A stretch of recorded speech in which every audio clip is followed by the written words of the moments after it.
لوگوں کے مال لوٹ لینا، لوگوں کے مال کی حفاظت ہی نہ رہے، تو یہ آزادی کا مفہوم نہیں ہوتا۔ اس لیے رسول اللہ صلی اللہ علیہ وسلم نے فرمایا تقطع الید فی ربع دینار فصاعدا، دینار کا چوتھائی حصہ اور تھوڑا سا زیادہ، اتنی کوئی اگر چوری کرتا ہے تو اس کا ہاتھ کاٹا جائے۔ آج کل کے اعشاری نظام میں دیکھیں تو 4 ماشے اور 4 رتی، یہ تقریباً 4037 گرام بنتا ہے سونا، اگر اتنا کچھ چوری کر لیتا ہے تو حاکم وقت اس کا ہاتھ کاٹ سکتا ہے۔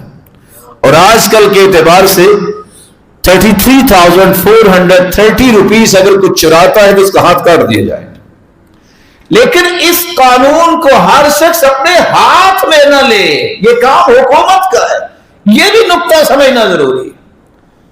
صحیح جو مسلمان ہے وہ قرآن و سنت کے مطابق عمل کرتا ہے، جذباتی قوم جو ہے اس کا کوئی عمل دخل نہیں ہے۔ یہ حدود کا نفاذ کرنا، یہ قانون کو نافذ کرنا، یہ حکمران کا کام ہوتا ہے۔ ہر بندہ ہی ڈنڈا ہاتھ میں پکڑ لے، ہر بندہ ہی کہے کہ میں قانون کو نافذ کروں گا، یہ 500 کی 500 جو حدود سنی ہے، اس سے فائدہ نہیں، نقصان اور فساد ہوگا، اور وہ بھی فساد ہی کہلائے گا۔ اس بات کو یاد رکھیے، حکومت نے سسٹم بنایا ہے، عدالتیں بنائی ہے، یہ ہمارے معزز اور مکرم جو ہماری پولیس ہے اور ہمارے فوجی ہیں، وہ کس لیے ہیں؟ اس نظام کو سیٹ کرنے کے لیے۔ تو کوئی شخص نظام کے اندر کسی قانون کو اپنے ہاتھ میں نہ لے۔ یہ شریعت نے ایک پروٹوکول دیا ہے کہ تمہیں زندگی گزارنی کیسے۔ تو 5واں کام جو ہے آزاد حکومت میں، وہ ہے لوگوں کے مالوں کی حفاظت۔ رسول اکرم صلی اللہ علیہ وسلم نے تو یہاں تک فرمایا لعن اللہ السارق یسرق البیض فتقطع یده وَلَعْنَ اللَّهُ السَّارِقُ يَسْرِقُ الْحَبْلَ فَتُقْطَعُ يَدُهُ، صحیح بخاری اور صحیح الجامع کی روایت۔ عربی زبان میں بیض انڈے کو بھی کہتے ہیں، اور جہاد کرتے وقت دشمن کے وار سے بچنے کے لیے جو ڈھال ہوتی ہے اس کو بھی کہتے ہیں۔ جو ڈھال چوری کرے گا اس کا ہاتھ کاٹا جائے۔ اور انڈا پہلے چوری چھوٹی چیز سے ہوتی ہے، کرتے کرتے عادت بن گئی، پھر وہ ڈھال چرانے کے لیے بھی تیار ہوتا ہے، اسے پرواہ نہیں ہوتی، اس کا ہاتھ کاٹا جائے گا۔ یہ ملعون شخص ہے، دھتکارا ہوا شخص ہے اللہ ذو الجلال کی رحمت سے۔ وَيَسْرِقُ الْحَبْلَ فَتُقْطَعُ يَدُهُ، حبل اس رسی کو بھی کہتے ہیں جس لوہے کی اس آہنی تار کے ساتھ کشتیوں کو سمندر کے کنارے پہ باندھا جاتا ہے، اور اس رسی کو بھی کہتے ہیں جو عام رسی۔ پہلے بچے کسی کے گھر سے رسی اٹھاتے ہیں، والدین جب توجہ نہیں کرتے، کرتے کرتے پھر ڈکیت بنتے ہیں، پھر نہ جانے کیا کچھ لوٹتے ہیں۔ شریعت کہتی ہے ہاتھ کاٹا جائے گا۔ کچھ لوگ زیادہ ہی سیانے بننے کی کوشش کرتے ہیں، کہتے ہیں بس جی قسمت میں لکھا تھا چوری کر لی۔ سیدنا عمر رضی اللہ تعالیٰ عنہ کے زمانے میں ایک چور کو لایا گیا، پوچھا کیوں چوری کی ہے؟ اس نے یہ تو نہیں آگے سے جسٹیفیکیشن دیا، کہتا بس قسمت میں لکھا تھا۔ حکم دیا لاؤ بھی، اس کا ہاتھ کاٹ کے دوسرے ہاتھ میں دے کے کہا یہ بھی قسمت میں لکھا ہوا تھا۔ اگر قسمت کی بات ہے تو قسمت تو پھر شریعت نے بیان کی ہے نا، تو پھر اس کے مطابق ہی چلنا ہوگا۔ تو یاد رکھنا چاہیے یہ آزادی بہت بڑی نعمت ہے، اس میں یہ 5 چیزوں کی حفاظت جو مقاصد شریعت ہے، یہ اسلامی حکومت کی ذمہ داری ہوتی ہے۔ تقاضے کیا ہیں؟ ہمیں تقاضوں کو بھی سمجھنا چاہیے، اور ہمیں یہ بھی سمجھنا چاہیے کہ کیا کرنا ہے اور کیا نہیں کرنا۔ تقاضا یہ ہے کہ ہمیں اللہ کا شکر ادا کرنا چاہیے۔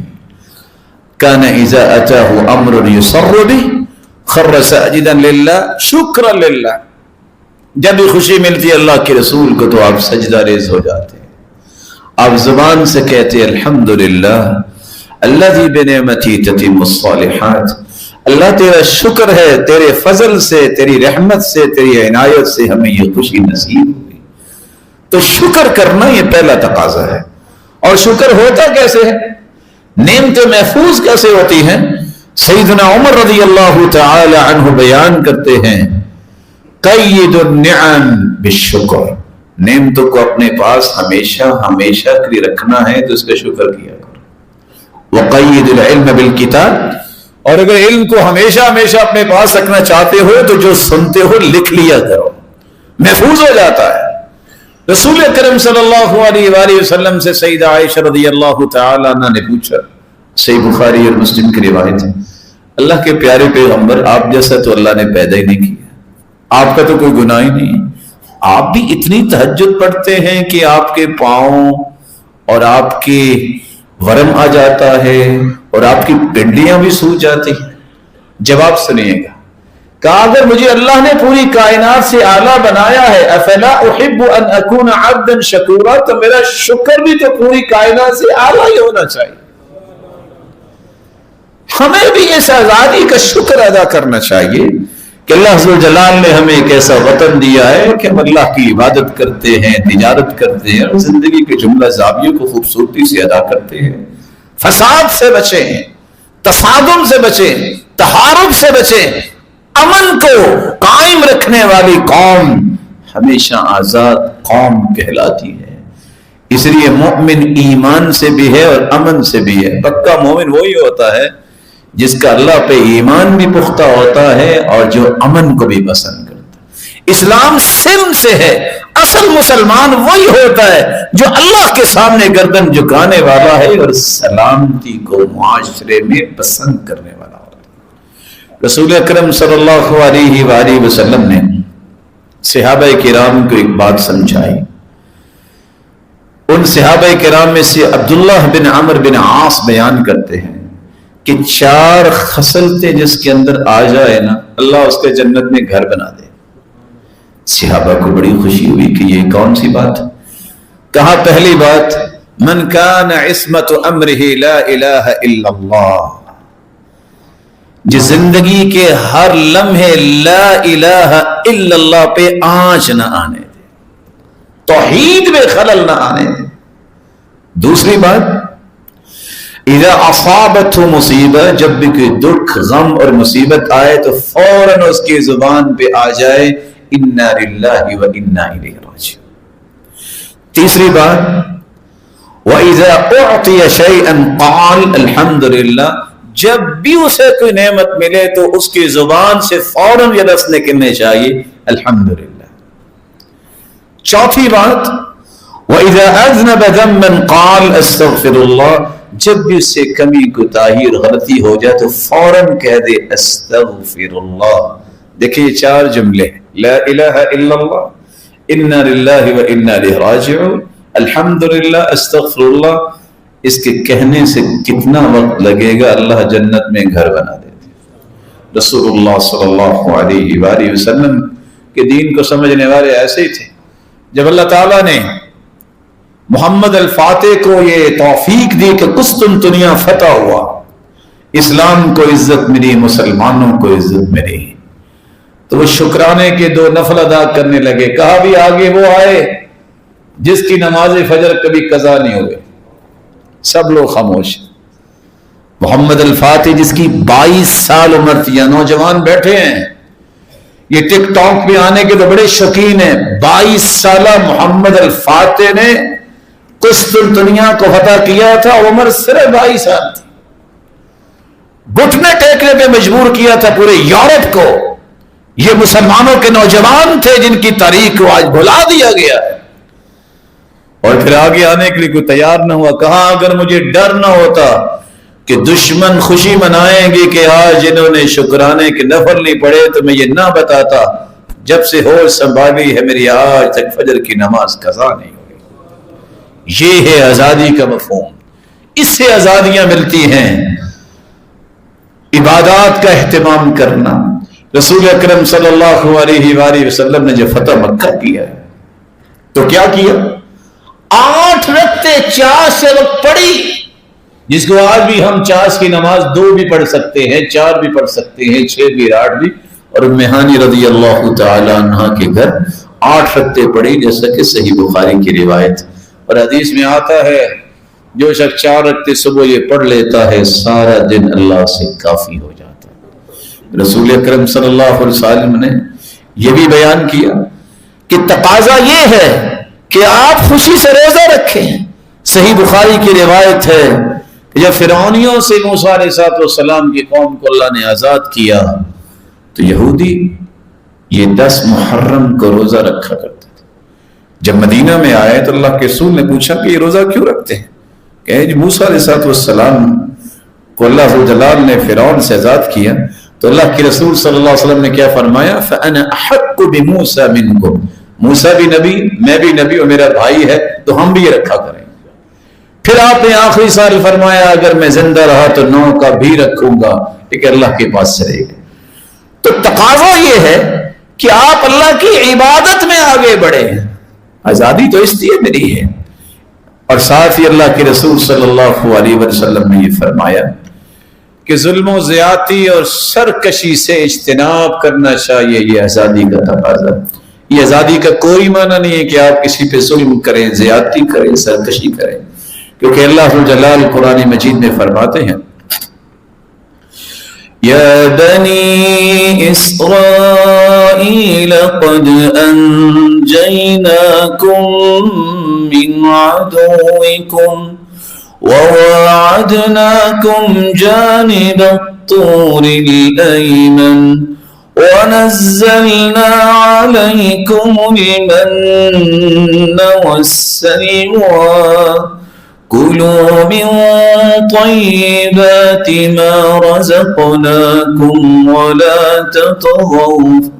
ولا تطغوا فيه فيحل عليكم غضبي ومن يحلل عليه غضبي فقد هوى.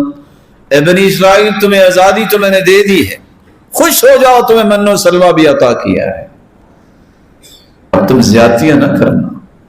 یہ بنی اسرائیل کو اللہ جلال فرمایا ظلم نہ کرنا. اگر تم نے اس خوشی میں آ کے ظلم پہ اتر آئے فیحل علیکم غضبی، میرا غضب جو ہے تم پہ آئے گا اور تم برباد ہو جاؤ گے. اس لیے ظلم و زیادتی کرنا، سرکشی کرنا یہ آزاد قوم کا کام نہیں ہے. آزاد لوگ جو ہیں لوگ ان چیزوں سے بچتے ہیں کیونکہ وہ شریعت سے رہنمائی لیتے ہیں. اور ایک بات آزادی کا تقاضا یہ ہے کہ دعا بھی کرنی چاہیے. رسول اکرم صلی اللہ علیہ وآلہ وسلم کے بارے میں صحیح بخاری کی روایت اللہ کے رسول نے فرمایا، ان سے کہا کہ تم دروازے سے داخل ہو جاؤ، وَقُولُوا حِطَّةٌ، اور کہو یا اللہ ہمیں معاف کر دے جو ہم سے کمی کوتاہی ہوئی. لیکن ایسی قوم انہوں نے قولوا حِطَّةٌ کی بجائے کہا وَقُولُوا حِنطَةٌ، یا اللہ ہمیں گندم چاہیے، ہمیں تو یہ ترکاریاں چاہیے. مذاق کیا. تو یاد رکھیے گا جو لوگ آزادی کو مذاق سمجھتے ہیں یتیہون فی الارض، 40 سال تک بنی اسرائیل کی قوم دھکے کھاتی رہی، انہیں کچھ جگہ نہیں ملی. اس لیے اس آزادی کی قیمت یہ ہے کہ تم اللہ جلال سے دعائیں کرو کہ اللہ جلال ہمارے ایمان کی بھی حفاظت فرمائے، اور جس جگہ رہ کے ہم اپنے ایمان کی حفاظت کرتے ہیں ان جگہوں کی بھی حفاظت فرمائے، اور وہ لوگ جو اس کے محافظ ہیں دن رات اپنی جانوں کو اپنی ہتھیلیوں پہ رکھ کے کھڑے ہیں، اللہ جلال ان کی بھی حفاظت فرمائے. جہاں یہ 5 تقاضے آپ نے سنے ہیں، 5 باتوں سے ضرور بچنا. آزادی کا یہ کوئی مفہوم نہیں ہے کہ آپ راستوں میں چلنے والوں کو تکلیف دیں. حدیث سن لیجئے، صحیح الجامع کی روایت ہے 2923، اور سلسلہ صحیحہ کی روایت ہے 2294. رسول اکرم صلی اللہ علیہ وسلم نے فرمایا من آذى المسلمین فی طرقهم وجبت علیہ لعنتهم، جو لوگ راستے میں کسی کو تکلیف دیتے ہیں ان پر لعنت واجب ہو جاتی. میں دیانتداری سے سوال کروں گا آپ سے، آپ میرے لیے بہت محترم ہیں، کیا صحابہ جیسا ایمان کسی کا ہو سکتا ہے؟ جہاد کر کے فتح کر کے آئے، رستے میں پڑاؤ ڈالا. اللہ کے رسول صلی اللہ علیہ وسلم نے فرمایا جس نے گزرنے والوں کو تکلیف دی اس کا جہاد بھی نہیں ہے. یہ تقاضا ہے آزادی کا کہ آپ جیسا کہ لوگ 14 اگست کا دن آتا ہے خوشی مناتے ہیں اور نہ جانے کیا کیا طریقے اختیار کرتے، میرے بھائی مسلمانوں کو تکلیف نہیں دیتے. رسول اکرم صلی اللہ علیہ وسلم نے فرمایا یہ بھی تکلیف ہے کہ چلتے راستے میں آپ قضاء حاجت کریں، کانٹے بکھیر دیں، بلکہ حکم یہ ہے کہ اگر راستے میں کوئی کانٹے ہوں پتھر ہو کوئی ہڈی ہو اس کو اٹھا کے سائڈ پہ کر دے, اللہ اس پہ بھی اس کے گناہوں کو معاف کر دے. دوسرا تقاضا یہ ہے جس سے آپ نے بچنا ہے. لوگ خوشی میں آ کے کیا کرتے ہیں, اللہ کے رسول کی خوشی کیا, جب خوشی آتی ہے وہ سجدے میں چلے جاتے, زبان سے کہتے الحمدللہ الذی برحمتہ تتم الصالحات. لوگوں کی خوشی کیا بن گئی ہے, گانا سنیں گے, سیٹیاں بجائیں گے, تالیاں بجائیں گے. اور میرے پیارے بھائیوں, قرآن یہ کہتا ہے وَمِنَ النَّاسِ مَن يَشْتَرِي اللَّهْوَ الْحَدِيثِ, لوگوں میں سے ایسے ہیں جو لہو الحدیث خریدتے ہیں. سیدنا عبداللہ ابن مسعود قسم اٹھا کے کہتے ہیں الغنا واللہ الذی لا الہ الا ہو, یہ گانا, اس کی آواز کو خریدنا, اس پہ پیسہ لگانا, یہ وہی لوگ ہیں جن کا تذکرہ قرآن میں آیا ہے.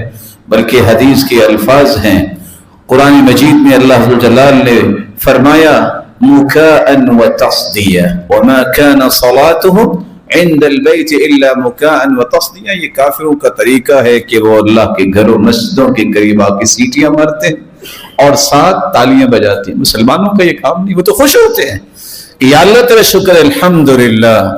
اتنا بڑا ترازو قیامت کو لگے گا کہ اگر ساتوں آسمان اور ساتوں زمینیں ایک پلڑے میں رکھ دیے جائیں تو ایک پلڑا بھرے گا نہیں. لیکن اگر آپ خوشی سے کہہ دیں الحمدللہ یا اللہ تیرا شکر ہے, تو ترازو کے دونوں پلڑے آپ کے لیے نیکیوں سے لبالب بھر جائیں. تو ہمیں پھر گانے سننے چاہیے یا اللہ کا شکر کرنا چاہیے؟ ہمیں تو الحمدللہ کہنا چاہیے.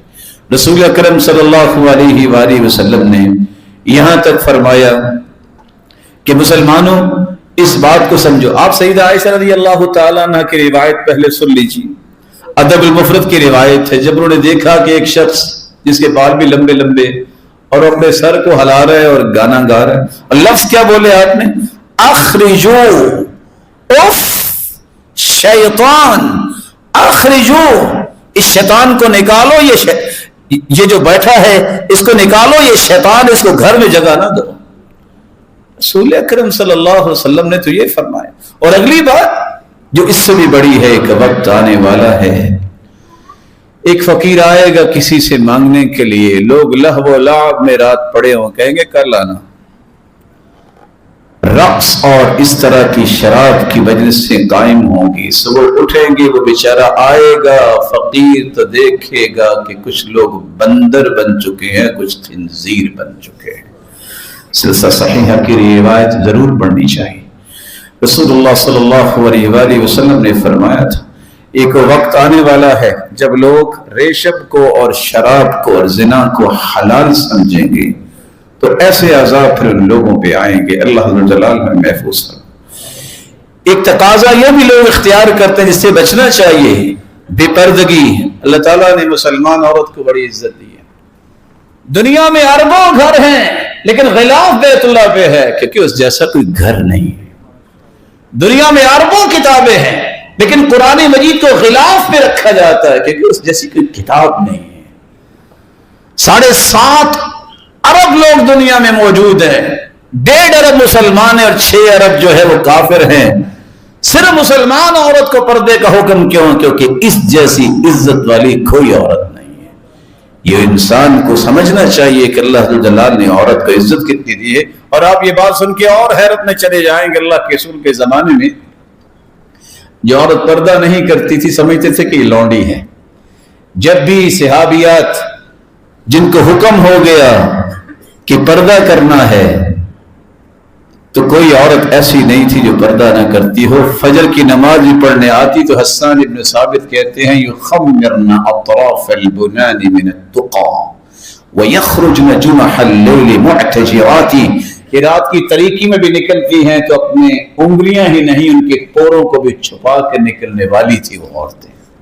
اور یہ اللہ کے رسول صلی اللہ علیہ وسلم کے ذریعے جو اللہ نے حکم دیا یہ عورت کو عزت دینے کے لیے ہے. یہ حکم ہے, اس کو اختیار کرنا ہے. رسول اللہ صلی اللہ علیہ وسلم نے فرمایا سب سے قریب اللہ تعالیٰ کی اس وقت عورت ہوتی جب گھر میں ہوتی.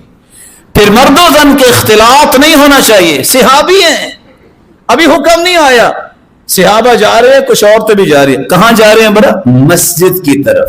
یہ بات بھی غور رہنی چاہیے. آپ نے حکم دیا استاخر، اور تو ایک سائڈ پہ ہو جاؤ. لیس لکن ان تحققن الطریق، راستوں کے درمیان میں نہ چلا کرو. علیکن بحافات الطریق، تم راستے کے کناروں پہ چلا کرو. صحابیہ کہتے ہیں اس دن کے بعد عورتیں ایسی چلتی ہیں حتی ان ثوبها لیتعلق بالجدار من شدت لصوقها بھی، دیواروں کے ساتھ چلتی صحابیات اور ان کی چادریں الجھ جایا کرتی تھی. ایک پانچویں بات جس پہ نوجوان فضول خرچی پہ نکلتے ہیں، رسول اکرم صلی اللہ علیہ وآلہ وسلم نے جو صحابہ کرام کو بات بتائی. قرآن کہتا ہے وَلَا تُسْرِفُوا، اسراف نہ کرو، فضول خرچی نہ کیا کرو. انَّهُ لَا يُحِبُّ الْمُسْرِفِينَ، اللہ پسند نہیں کرتا. اور آپ نے یہ بھی فرمایا ان المبذرین كانوا اخوان الشیاطین، یہ فضول خرچ شیطان کے بھائی ہیں. شراب نوشی کی آپ نے بات سنی، گالی گلوچ کرنا، فحش گوئی کرنا، مذاق کرنا. حدیث میں آتا ہے ان الفحش والتفاحش لیس من الاسلام، یہ فحش گوئی کرنا اور اس طرح کی باتوں کو رواج دینا یہ اسلام میں سے نہیں ہے. بلکہ آپ نے فرمایا سباب المسلم کالمشرف علی الہلکہ، جو کسی کو گالی دیتا ہے وہ تو ہلاکت کے کنارے پہ ہے، کسی وقت بھی گر سکتا ہے. رسول اللہ صلی اللہ علیہ وآلہ وسلم نے یہ جو باتیں سمجھائی ہیں، اللہ ہمیں عمل کی توفیق دے. وآخر دعوانا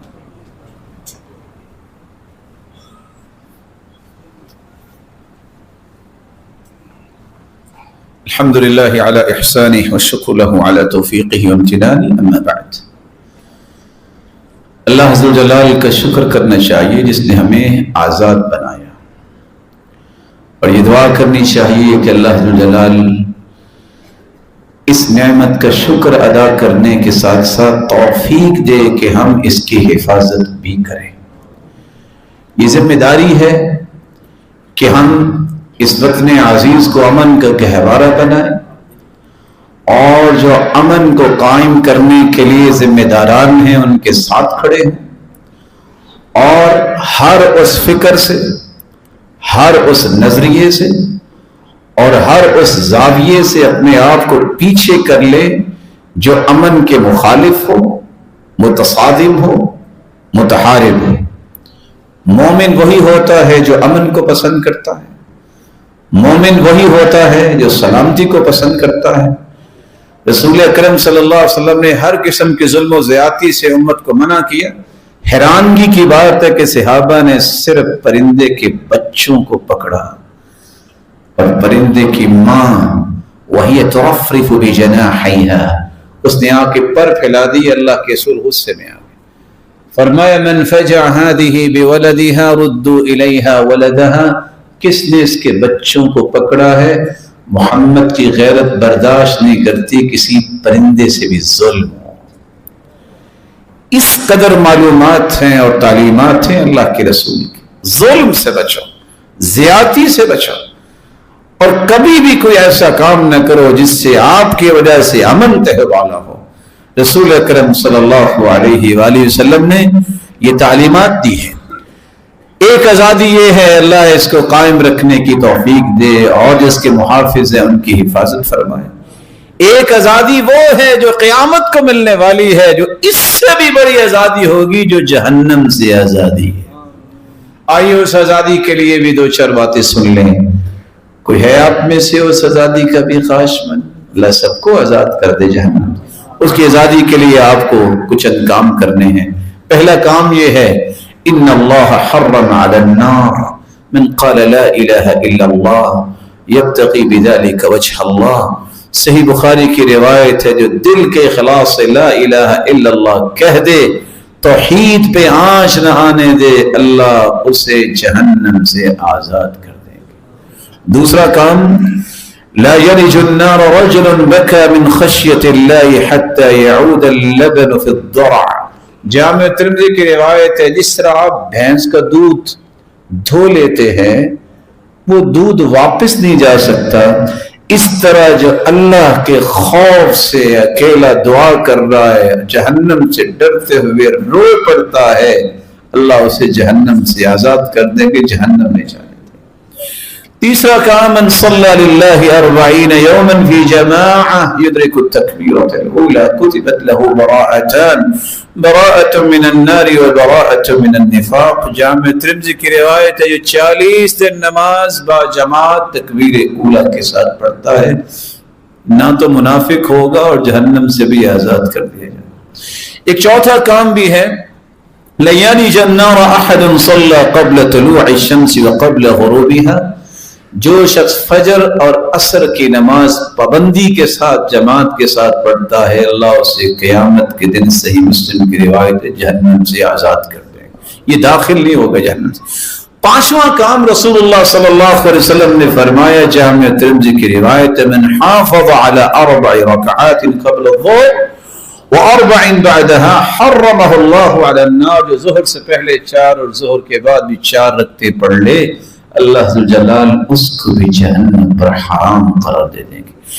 ایک چھٹا کام جس کے بارے میں اللہ کے رسول نے فرمایا، میرے صحابہ، الا اخبرکم بمن یحرم علی النار او بمن تحرم علیہ النار، میں تمہیں بتاؤں ایسے لوگوں کے بارے میں کہ آگ ان پہ حرام اور وہ آگ پر حرام۔